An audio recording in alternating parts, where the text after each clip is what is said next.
Hey guys, it's Misty Eyez and Sister Indica. Do you have a last name?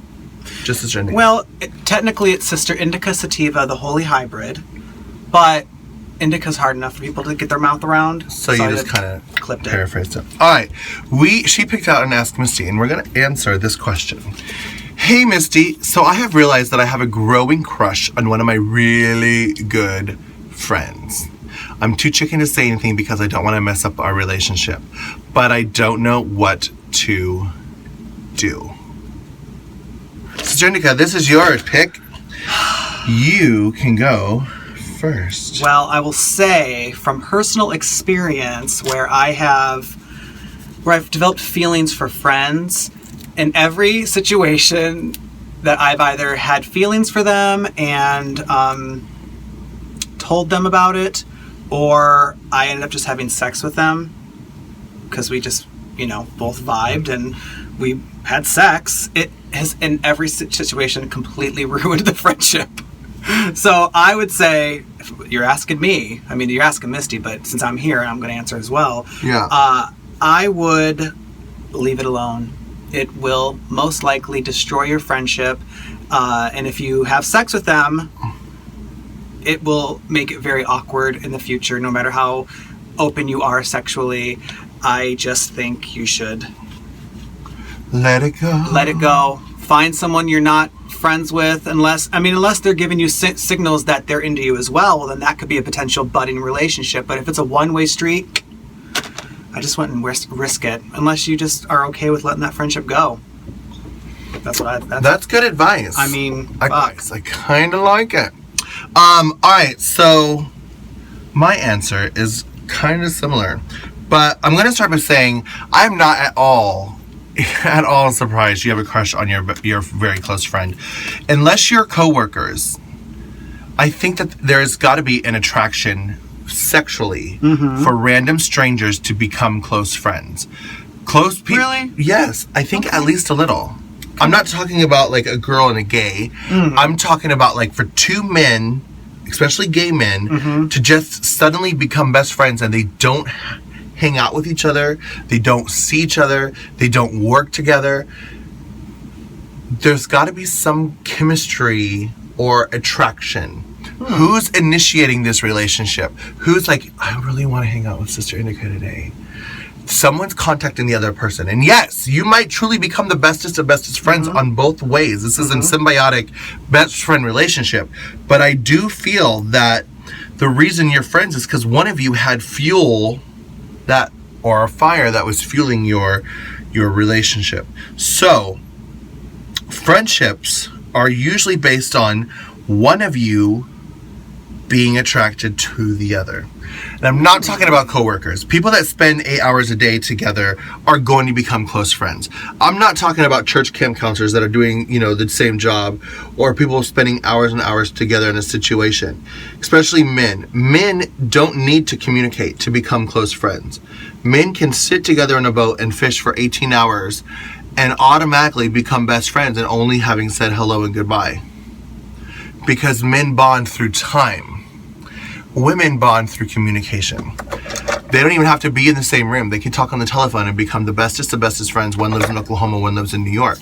But they talk every day, so they're close friends. Men go fishing together, so they're close friends. Now, that being said, I'm not at all surprised that you're attracted to your friend. How did you become friends would be the basis of my answer. Did you just so happen to be two little gay boys at a bar and start talking? If so, one of you was probably attracted to the other already. If you are a coworker situation or a youth group situation or a basketball team, or you're automatically kind of forced to be in the same situation, you might not have had an attraction, but one of you is probably attracted to the other. Now, if he's always the one that reached out to you and said, hey, Timmy or Bob or whatever your name is, let's go to the movies, let's spend some time together, let's hang out, he might have been the one that had a crush on you. That being said, I will also agree with Sister Indica, because I've also had such tragic experiences. Sex ruins friendship. It does. Very few guys have I been able to stay friends with after that bridge was crossed. For some reason, and I think it might be because a lot of gay men are very insecure. Yeah. Oh God, he saw how small my dick was, or oh God, I'm a horrible bottom, or oh no, something, I might have shit on him, or whatever. Something tragic happened, and they're embarrassed by whatever instance or situation happened. But there are definitely guys out there that can hook up with random strangers and they could see them for the rest of their life and completely ignore them and like, oh, I don't even know you, whatever. Yeah. I've had some really good sex with my friends. I'll say some friends. The sex was amazing. It was really good. But I just, personally, I'm that awkward person that just is like, okay, you got too close. Like, get away. Like, now it's just, it killed it, you know? And then it's, I'll take that back. There are some people that I've slept with or had sexual encounters with that I'm still friends with, and it's not too awkward, but it's not the same as it used to be. Yep. It's not like, I don't know. Maybe I'm a mess. I'll own it. I'm a mess. But I can't do it. But also, a lot of gay people, I'm assuming that you're gay. You actually did not even mention your gender. It could be a woman. Yeah, I'm assuming you're gay. Probably a gay. It's probably a gay. Yeah. But it could be a woman. A lot of women watch this channel. So, I'm assuming that you're a guy. But sometimes guys, especially women, tend to grow emotionally attached to the guy that they had intimacy with. So, if it doesn't go one way, it's probably going to go the other. Meaning, it's going to change your friendship dynamic no matter what. You might hate each other afterwards, or one of you might weirdly grow attracted and fall in love with the other. And either way, the percentage of your relationship crumbling after intimacy of a sexual nature. I get a lot of Ask Misties, and I've had a lot of people talk to me about, oh my God, I had sex with a guy from Grindr and I'm so in love and I think about him every day now and I don't know what to do. And I'm like, girl, it was a hookup. He is not thinking about you.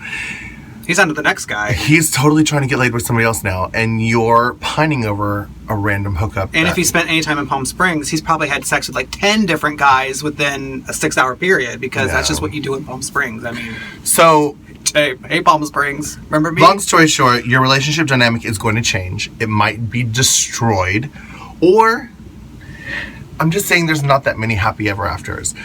It could be an ideal situation where you suddenly realize you're in love and you're soulmates and whatever, but I don't think that's going to be the case. And if it were the case, if you truly feel that that could be the case, you do have a crush on your best friend. I do think that the best relationships are best friends first. Mm-hmm. So, that being said, if he had a crush on you before you became friends, or if he was attracted to you before you became friends, I would get drunk one time and jokingly be like, oh my God, we should just marry each other. Yeah. Throw it into the wind. Set a trap. It's like, toss it out there, tease it.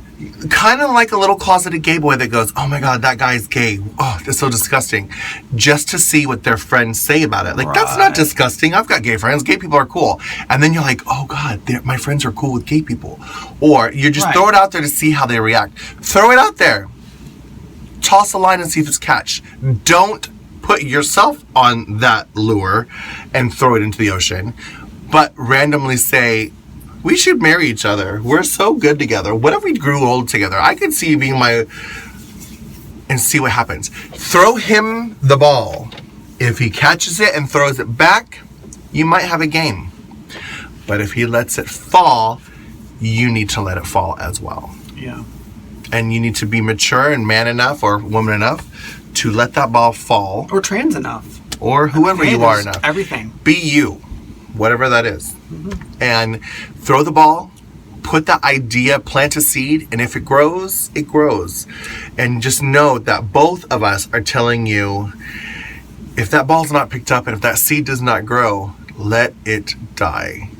I would pretty much guarantee that your friendship is going to be much more vital and important to you than a hookup, than a lost friendship. And if that seed is planted and that plant grows, then roll that shit up and smoke it. Roll that shit up and smoke Sister it. Indica, honey. That's it. Roll it up. Anyways, that was an Ask Misty with Sister Misty. Or Sister Misty. Anyways, Well, kind of, you know. Yeah. That was an Ask Misty with Sister Indica. And Misty Eyes. Loving you, Susie.